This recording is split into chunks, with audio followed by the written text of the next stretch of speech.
بسم اللہ الرحمن الرحیم۔ السلام علیکم ناظرین، میں ہوں محمد نواز اور آج میں آپ کو بتانے جا رہا ہوں کہ اگر کوئی کرایہ دار آپ نے کوئی مکان، کوئی پراپرٹی، کوئی دکان کرائے پر دی ہے اور کرایہ دار آپ کو تنگ کر رہا ہے تو اس میں آپ کے لیے کیا ریمیڈی ہے، آپ کو کورٹ سے کیا ریلیف مل سکتا ہے، اس کے متعلق قانون کیا کہتا ہے۔ بہت سے لوگ ہم سے یہ سوال کرتے ہیں کہ ہم نے مکان اپنا کرائے پہ دیا، اس کے بعد جو کرایہ دار تھا اس نے قبضہ کر لیا ہے، اب نہ تو وہ کرایہ ہمیں دے رہا ہے اور نہ ہی ہمیں پوزیشن دے رہا ہے، تو اس میں اب ہم کیا کر سکتے ہیں۔ تو اس کے لیے میں یہی سجیسٹ کروں گا کہ سب سے پہلے آپ جب بھی کوئی بھی مکان اپنا یا دکان یا کوئی بھی کسی قسم کی پراپرٹی بھی آپ رینٹ پہ دیتے ہیں تو اس کے لیے باقاعدہ طور پہ اس کے ساتھ تحریری اسٹامپ پیپر کریں، اور اسٹامپ پیپر کرنے کے بعد آپ اس کا متعلقہ فورم پہ اندراج ضرور کروائیں۔ اگر آپ اندراج نہیں کرواتے تو اس کے آپ کو مالک مکان کو بہت زیادہ نقصانات ہیں، لہٰذا اس کی کبھی بھی کوتاہی نہ کریں، اور جب بھی کوئی بھی کسی قسم کی پراپرٹی آپ رینٹ پہ دیں تو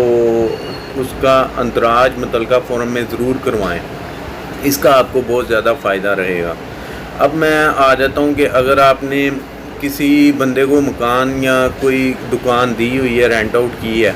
تو اس میں وہ آپ کو رینٹ نہیں دے رہا تو آپ کورٹ کا دروازہ کھٹکھٹا سکتے ہیں۔ اس کے لیے آپ کو کورٹ میں ایجیکٹمنٹ پٹیشن دائر کرنی ہوگی۔ ایجیکٹمنٹ پٹیشن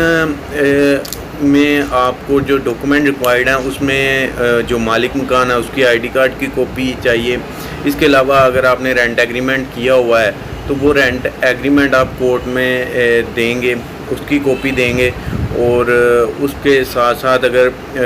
جو کرایہ دار ہے اس کی آپ کے پاس آئی ڈی کارڈ کی کاپی ہے تو وہ کاپی اس کی لگے گی۔ اس کے ساتھ اگر تو آپ کا جو رینٹ ایگریمنٹ ہے وہ متعلقہ فورم پہ اس کا اندراج ہو چکا ہے تو آپ کو کسی قسم کی کوئی تنگی نہیں ہوگی، لیکن اگر آپ نے اس کا اندراج نہیں کروایا تو پھر اس کے اوپر آپ کو ایک فیس سرکاری فیس پے کرنی ہوگی جو کہ ہر پراپرٹی کے اور کرایہ نامے کے حساب سے مختلف ہوتی ہے۔ اس کے بعد جب ایجیکٹمنٹ پٹیشن آپ کورٹ میں دائر کر دیں گے تو اس کے بعد کیا ہوگا؟ اس کے بعد کورٹ فوری طور پر نوٹسز جاری کرے گی کرایہ دار کو، اسے کورٹ میں طلب کرے گی، اگر وہ اس کے بعد ڈیٹ فرما دے گی۔ نیکسٹ ڈیٹ پہ اگر تو کرایہ دار کورٹ میں پیش ہو جاتا ہے خود یا بذریعہ کونسل تو اسے کورٹ ریٹرن اسٹیٹمنٹ جواب دینے کے لیے وقت دے دے گی۔ اگر وہ پیش نہیں ہوتا، مالک مکان ہوگا اسے اخبار اشتہار کرنے کا یا دوبارہ سے نوٹسز TCS وغیرہ کرنے کا آرڈر جاری فرما سکتی ہے۔ اس کے بعد بھی اگر کرایہ دار کورٹ میں پیش نہیں ہوتا تو کورٹ اس کے خلاف ایکس پارٹی پروسیڈنگ کرے گی، یعنی کہ اس کے خلاف یک طرفہ کارروائی کی جائے گی، اور ہمارے ایویڈنس کو دیکھتے ہوئے ریکارڈ کرنے کے بعد کو آنریبل کورٹ جو ہے وہ اپنی ڈگری جاری فرما دے گی۔ اب اگر تو وہ پیش نہیں ہوتا تو یہ پروسیجر ہوگا۔ اگر وہ پیش ہو جاتا ہے اور اپنا موقف دیتا ہے کورٹ میں، اس کے بعد اگر وہ کورٹ میں مانتا ہے کہ ہاں میں کرایہ دار ہوں اور میں کرایہ دے رہا ہوں، یہ مالک مکان غلط بیانی کر رہا ہے، لیکن مالک مکان کا یہ موقف ہوگا کہ نہیں، یہ مجھے کرایہ نہیں دے رہا اور لہٰذا اسے میری دکان یا مکان یا جو بھی پراپرٹی ہے وہ خالی کرائی جائے، اسے ایجیکٹ کیا جائے وہاں سے، اور جو بھی میرا اس کی طرف کرایہ ہے جب سے اس نے مجھے کرایہ نہیں دیا وہ سارا کرایہ مجھے دلایا جائے۔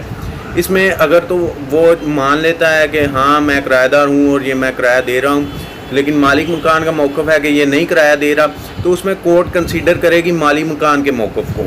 اور اسے فوری طور پر ایجیکٹ کرنے کا آرڈر جاری فرما دے گی کہ تم دکان، مکان، پراپرٹی جو بھی ہے وہ خالی کرو، اور جو ہے 30 دن کا اسے ٹائم دے گی، 30 دن کے اندر اندر وہ خالی کرو۔ اب اس میں کرایہ دار کے پاس کیا ریمیڈی ہے؟ کرایہ دار چاہے تو وہ 30 دن کے اندر اندر سپیریئر فورم پہ اپیل کر سکتا ہے، لیکن اگر وہ اپیل نہیں کرتا تو 30 دن کے اندر اندر اسے مالی مکان کی جو بھی جگہ ہے پراپرٹی ہے وہ اسے خالی کرنی ہوگی. اگر وہ خالی نہیں کرے گا, وہ دکاندار کورٹ کے آرڈر کے باوجود بھی جگہ کو خالی نہیں کر رہا, تو اس کے بعد مالی مکان کے پاس کیا ریمیڈی ہے؟ مالی مکان فوری طور پر ایک ایگزیکیوشن دائر کرے گا کورٹ میں, یعنی جسے اجرا بھی کہا جاتا ہے. وہ اجرا میں کورٹ دیکھے گی کہ ہاں یہ میں نے آرڈر کیا ہے اور اس کے باوجود اس پہ اس بندے نے عمل درآمد نہیں کیا, تو کورٹ اس میں پھر جو بیلف ہے اسے آرڈر کرے گی ایگزیکیوشن میں کہ آپ لوگ جائیں, اور پولیس کی اگر بیلف کو ضرورت ہے تو پولیس ساتھ لے کے جائیں اور جا کے مالی مکان کو اس کی یہ جگہ خالی کروا کے دیں. لیکن اگر وہ جو کرایہ دار ہے وہ اپیل میں چلا جاتا ہے, تو جب تک اپیل کا فیصلہ نہیں ہو جاتا سپیریئر فورم سے, تب تک کسی قسم کی کوئی بھی ایگزیکیوشن جو ہے وہ کا کوئی بھی فائدہ نہیں ہوگا. اب اگر وہ اپیل میں نہیں جاتا کورٹ جو ہے وہ, تو کورٹ ایگزیکیوشن میں آرڈر فرما دے گی کہ بیلف کو کہ یہ جگہ خالی کروا کے دی جائے. اس میں جو بھی معاملات ہوں گے وہ بیلف جائے گا اور دیکھے گا, اور جگہ خالی کروا کے اسے مالی مکان کے حوالے اس کی چابیاں کر دی جائیں گی. اگر مثال کے طور پر کرایہ دار پچھلے 1 سال سے کرایہ نہیں دے رہا, تو اب اس نے جگہ تو خالی کر دی ہے, لیکن وہ جو ہمارا پچھلا 1 سال کا کرایہ ہے اس کے لیے ہمیں کیا ریمیڈی ملے گی؟ اس کے لیے یہی ہے کہ وہ جو ہے وہ کیس میں پارشل فیصلہ ہوگا. کورٹ اس حد تک اسے خالی کرنے تک جو ہے وہ اپنا آرڈر فرما دے گی, لیکن اس کا جو کرایہ نامہ ہے وہ اگر کرایہ کہتا ہے کہ میں دے رہا ہوں سال سے اور ہم کہہ رہے ہیں نہیں دے رہے, اس کے لیے جو ہے کیس جو ہے فردر پروسیڈ ہوگا, اور اس میں دونوں پارٹیز کی ایویڈنس ہوں گی کہ آیا یہ کرایہ دیتا رہا ہے بندہ یا نہیں دیتا رہا, آیا یہ مالی مکان سچا ہے یا کہ کرایہ دار سچا ہے. اس کے بعد دونوں فریقین کو سننے کے بعد دونوں